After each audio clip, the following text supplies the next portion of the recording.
नमस्कार। आधुनिक भारत के इतिहास से संबंधित यह अगला वीडियो आप प्राप्त कर रहे हैं। आज हम जानेंगे 1833 और 1853 का चार्टर एक्ट। इससे पूर्व के वीडियो में हमने 1793 और 1813 का चार्टर एक्ट जाना था।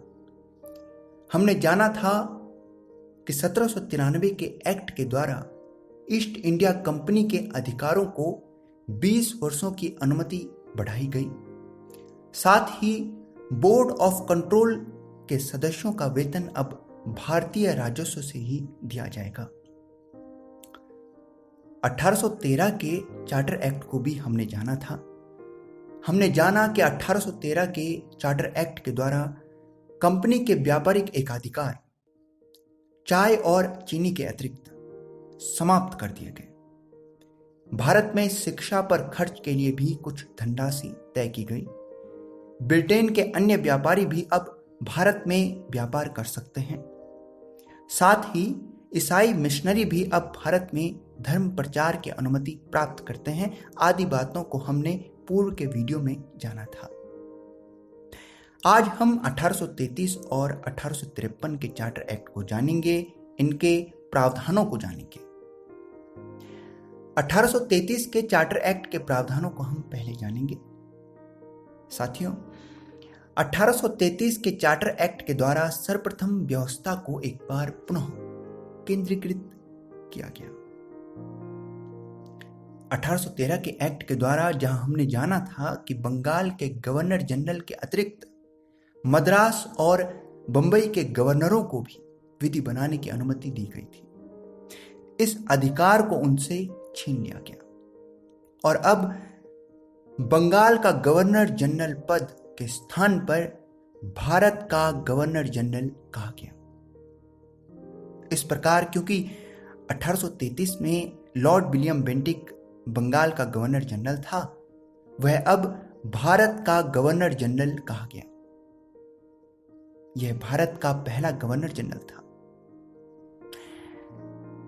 अब भारत के गवर्नर जनरल को ही नागरिक और सैनिक सभी शक्तियां सौंप दी गई। प्रांतों के गवर्नर उसी के अंतर्गत होंगे। साथियों, इसी एक्ट के द्वारा भारत के गवर्नर जनरल, जो अब संपूर्ण भारत के लिए विधि बनाएगा, उसकी परिषद में एक विधि सदस्य को जोड़ा गया। आपको जानना चाहिए कि लॉर्ड मैकाले अस्थायी रूप से पहले विधि सदस्य बने। इसके बाद 1834 में विधि आयोग बनाया गया और इस आयोग के अध्यक्ष मैकाले बने। साथियों, ब्रिटिश क्राउन के अंतर्गत अब कंपनी एक विशुद्ध राजनीतिक और प्रशासनिक इकाई बना दी गई, क्योंकि इस एक्ट के द्वारा कंपनी के व्यापारिक कार्यों को समाप्त कर दिया गया। इसी एक्ट से भारत में दास प्रथा का अंत कर दिया गया और यह प्रथा 1843 में पूर्ण रूप से समाप्त की गई। इस एक्ट के बाद अब गवर्नर जनरल की परिषद, जो कि भारत सरकार कही जाएगी, उसकी बनाई विधि जो विनियम कही जाती थी, अब उसे अधिनियम कहा जाएगा।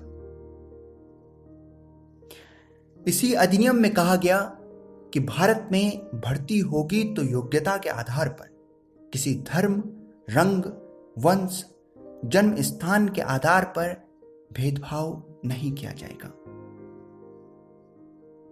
साथियों, यह था 1833 का चार्टर एक्ट। अब हम जानेंगे 1853 का चार्टर एक्ट। इस एक्ट की अहम बातों में हमें जानना चाहिए, सबसे पहले विधि बनाने के लिए 12 सदस्यों की विधान परिषद का गठन किया गया। हालांकि इनकी विधि के संबंध में भारत के गवर्नर जनरल के पास वीटो शक्ति होगी। 1853 के चार्टर एक्ट से ही अब विधि सदस्य, जो अब तक अस्थायी था, स्थायी कर दिया गया। वह मत देने का अधिकार प्राप्त करता है। कोर्ट ऑफ डायरेक्टर्स जो 24 सदस्यों की समिति थी, उसके सदस्यों को घटाकर 18 कर दिया गया। साथियों, यह थे 1853 के चार्टर एक्ट की अहम बातें। यदि आप गंभीरता से इस सीरीज से जुड़े हुए हैं तो कुछ सवालों के साथ आपको जोड़ रहा हूं। बंगाल का अंतिम गवर्नर कौन था? साथियों, वॉरेन हेस्टिंग्स बंगाल का अंतिम गवर्नर था, क्योंकि हमने जाना था पूर्व के वीडियो में कि 1772 में वॉरेन हेस्टिंग्स बंगाल का गवर्नर बनकर भारत आया, और हमने जाना था कि वह किस प्रकार से 1772 में बंगाल में लगे द्वैध शासन को समाप्त करता है। क्योंकि 1773 में रेगुलेटिंग एक्ट आता है और इस एक्ट के आधार पर अब बंगाल का गवर्नर जनरल कहा जाएगा। इस प्रकार क्योंकि उस समय वॉरेन हेस्टिंग्स बंगाल का गवर्नर था, तो वह बंगाल का गवर्नर जनरल हो जाता है, तो वही बंगाल का अंतिम गवर्नर था। यदि सवाल हो कि बंगाल का पहला गवर्नर जनरल कौन था, तो इसका जवाब भी वॉरेन हेस्टिंग्स होगा। साथियों, दूसरा सवाल कि भारत का पहला गवर्नर जनरल कौन था, तो हमने अभी जाना लॉर्ड विलियम बेंटिक भारत का पहला गवर्नर जनरल था।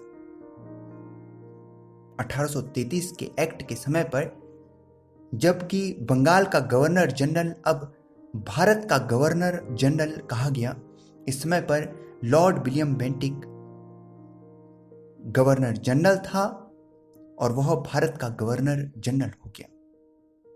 साथियों, यदि सवाल होता कि बंगाल का अंतिम गवर्नर जनरल कौन था, इसका जवाब भी लॉर्ड विलियम बेंटिक ही होगा।